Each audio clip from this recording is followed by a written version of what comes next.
ආයුබෝවන් මම මානෙල් ගමගේ මේ මගේ පන්තියේ සාරි පන්තිය අපි මොනර පිළ ක්‍රම 17ක් ඉගෙන ගන්නවා.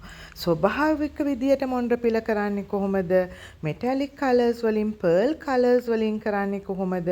ඇත්තම විදිහට එතකොට බීඩ්ස් පාවිච්චි කරලා කරන්නේ කොහොමද? මොඩර්න් විදිහට කරන්නේ කොහොමද? ස්ටෝන්ස් එක එක විදිහේ බීඩ්ස් උත් එක එක වර්ග තියෙනවානේ සහ ඇප්ලික් ක්‍රම වලින් මෙතන ඇප්ලික් ක්‍රම නෑ අපි තාම මේ සාරි පන්තිය තාම යන ගමන් මේ මොනර පිළ කරන පාඩමේදී ළමයි කරපු නිර්මාණ ඇත්තටම ඔක්කොම දාන්න ඉඩ නෑ එච්චර ලස්සන නිර්මාණ ගොඩක් තියෙනවා මට දාගන්න බැරි තරම් හරිම සතුටුයි ළමයින්ගේ නිර්මාණ දැක්කම ඉතින් ඒක තමයි වෙන්න ඕනේ. දැන් මේ මම කියලා දෙනකොට ඒක අච්චු ගැහුවා වගේ නෙමෙයි ළමයි කරන්නේ.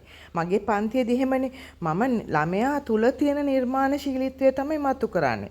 මෙහෙම කරන්න පුළුවන් කියලා ක්‍රම ඔක්කොම කියලා දෙනවා. හැබැයි ක්‍රම 17ම අපි පන්තියේ කරන්න ඕනේ. මේ තියෙන්නේ තනිකර මොණරෙක් කරපු එක.